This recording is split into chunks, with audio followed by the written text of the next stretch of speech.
Lesson 10 इस poem का title है where the mind is without fear, जहाँ पर मन बिना डर के हो। This poem was written when the British ruled our country. ये पोएम जब लिखी गई है जब हमारे देश पर अंग्रेज़ राज करते थे। We were slaves to a foreign power, हम जो है विदेशी शक्ति के गुलाम थे। Rabindranath Tagore the great Indian nationalist and visionary wanted India to awaken to a bright dawn of freedom from slavery and our own mental change. Rabindranath Tagore ji जिन्होंने ये पोएम लिखी है वो एक महान राष्ट्रवादी और दूरदर्शी थे।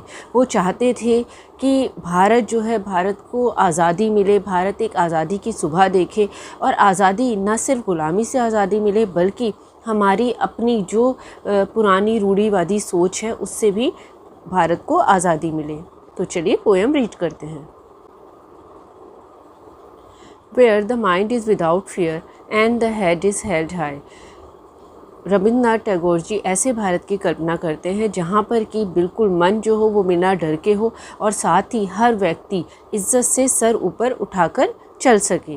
Where knowledge is free, knowledge से यहाँ उनका मतलब है एजुकेशन, कि ऐसा वक्त हो जहाँ एजुकेशन सबको फ्री मिले। Where the world has not been broken up into fragments by narrow domestic walls, जहाँ पर ये दुनिया है वो दुनिया नैरो डोमेस्टिक वॉल्स, जो मानसिक दीवारें हैं, जो रूढ़िवादी सोच की संकीर्ण दीवारें हैं, चाहे वो धर्म के आधार पर हो या जाति के आधार पर हो, उनसे ये दुनिया छोटे छोटे पीसेस में ना बटी हो। Where words come out from the depth of truth, जहाँ पर जो शब्द हैं वो सच्चाई की गहराइयों से आएँ। इससे उनका मतलब है कहने का कि जहाँ पर लोग झूठ ना बोलें, बिना डर के सच बोलें। Where tireless striving stretches its arm towards perfection, जहाँ पर बिना थके हुए लोग कोशिश करते रहें जब तक कि उन्हें परफेक्शन महारत हासिल ना हो जाए।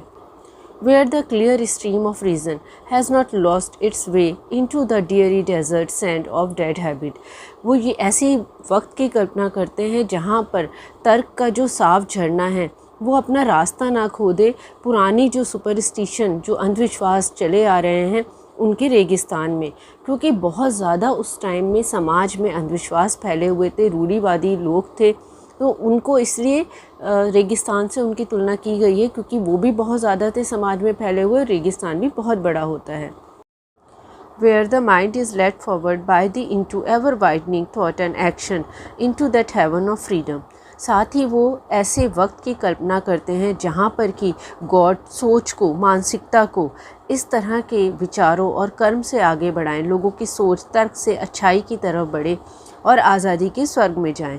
My father let my country awake, यहाँ वो माय फादर वो गॉड को कहते हैं और साथ ही वो उनसे प्रे करते हैं गॉड से कि मेरी देश को, मेरे देश के लोगों को जगा दो, यानी उनके देश के लोगों में जागृति आ जाए।